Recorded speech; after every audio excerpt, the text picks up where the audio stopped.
Hello, friends. Welcome to our first session on partnership accounting in class 12th accounts. Today, we'll explore the meaning and definition of partnership according to Indian Partnership Act 1932, setting the stage for our series aimed at simplifying accounting concepts for you. So, let's begin. Commerce की point of view से partnership is a method of conducting a business. अगर सबसे simple method की बात करें business करने की तो वो है सोल प्रोप्राइटरशिप, जिसमें एक पर्सन जो होता है वो अकेला रिस्पॉन्सिबल होता है बिजनेस के सभी ऑपरेशंस के लिए. चाहे वो बिजनेस के प्रॉफिट्स अकेले एंजॉय करता है, लेकिन उसको बिजनेस के लॉसेस, बिजनेस के रिस्क भी अकेले ही बियर करने पड़ते हैं. पर अगर वही पर्सन अपने फ्रेंड्स और फैमिली में से इनवाइट करे लोगों को कि आप मेरे बिजनेस में आओ और पार्टनरशिप करो, तो उसका क्या बेनिफिट होगा.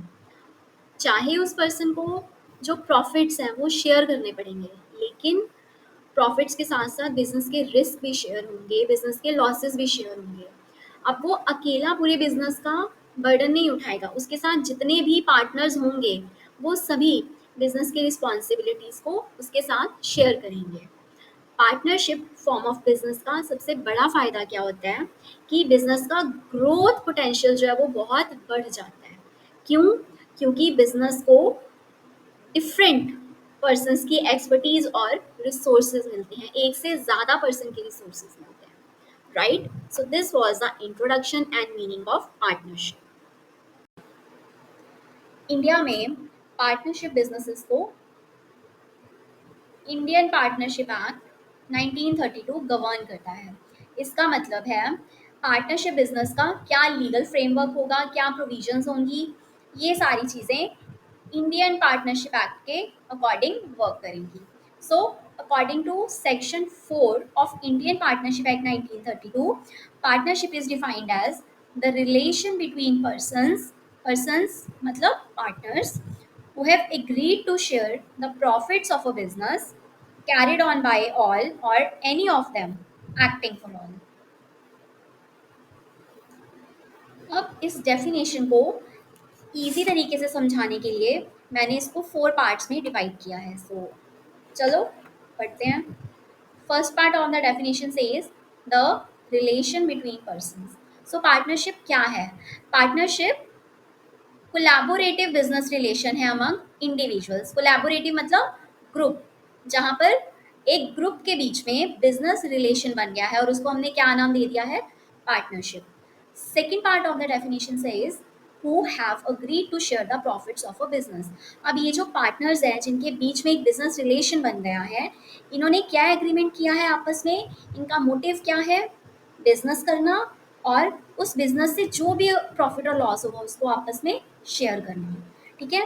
Third part of the definition says carried on by all or any one of them. अब इस पार्ट का क्या मतलब है कि जो पार्टनरशिप बिजनेस है जिसमें 2 3 4 5 जितने लोग भी पार्टनर्स हैं वो चाहे तो मिल के बिजनेस को मैनेज कर सकते हैं, या फिर वो पार्टनर्स अपने में से किसी एक या दो पार्टनर्स को अपने बिहाफ पे बिजनेस के लिए डिसीजंस लेने की अथॉरिटी दे सकते हैं. ठीक है. और जो पार्टनर है, एक पार्टनर है, उसके डिसीजंस जो हैं, उसके डिसीजंस का इम्पैक्ट बाकी पार्टनर्स के ऊपर भी पड़ता है. ये हम नेक्स्ट पार्ट में पढ़ते हैं. एक्टिंग फॉर ऑल, इसका मतलब हुआ एक पार्टनर जो है, एक पार्टनर बाकी पार्टनर्स के बिहाफ पे भी एक्ट करता है. ठीक है. देखो, the actions of any partner, the actions of any partner impact the entire partnership. मतलब अगर 4 पार्टनर्स हैं, उसमें से किसी एक पार्टनर ने बिजनेस के लिए कोई डिसीजन लिया है तो उस डिसीजन का असर एंटायर पार्टनरशिप पे पड़ेगा. इसको हम एक एग्जांपल के थ्रू समझते हैं. मान के चलते हैं 4 पार्टनर्स हैं, ए बी सी और डी.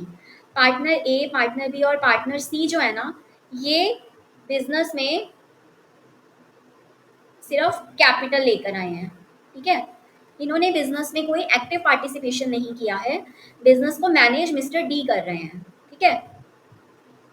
अब क्या हुआ? मिस्टर डी ने कोई डिसीजन लिया और उस डिसीजन की वजह से बिजनेस को क्या हो गया, लॉस। अब जो बाकी के पार्टनर्स हैं, partner A, partner B and partner C, ये उस डिसीजन से जो लॉस हुआ है उसको ये उसके लिए ये लोग भी अकाउंटेबल होंगे, इंक्लूडिंग पार्टनर डी। ठीक है, ये पार्टनर्स जो हैं, partner A, partner B, partner C, ये मना नहीं कर सकते कि क्योंकि डिसीजन डी ने लिया है तो हम लोग इसके लिए कोई अकाउंटेबिलिटी नहीं लेंगे, ऐसा नहीं होगा। जो भी उसकी वजह से लॉस होगा ये चारों पार्टनर्स आपस में शेयर करेंगे।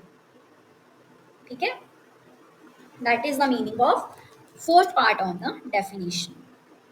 आई होप आपको पार्टनरशिप की definition according to Indian Partnership Act 1932 अच्छे से समझ आ गई होगी।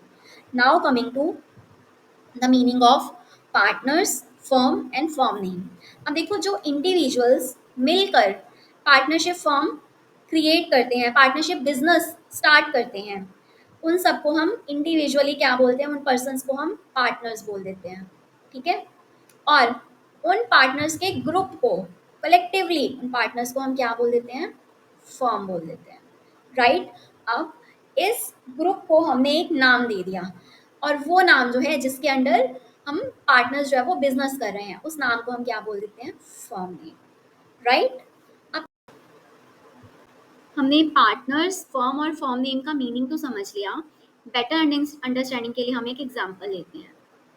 मिस्टर ए, मिस्टर बी और मिस्टर सी, इन तीनों ने मिलके एक बिजनेस शुरू किया, उसका नाम रखा ABC पाइप्स।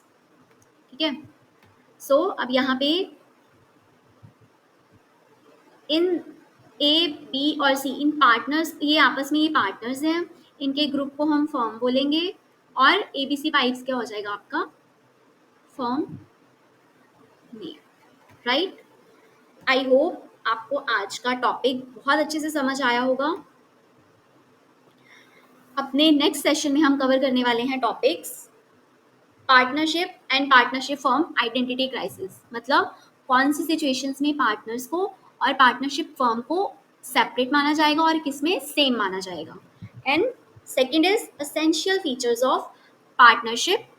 इसमें हम पार्टनरशिप के बहुत सारे मेन फीचर्स पढ़ने वाले हैं। ये दोनों टॉपिक बहुत इंपॉर्टेंट हैं, सो कल का सेशन मिस मत करना। Till then, take care, bye bye.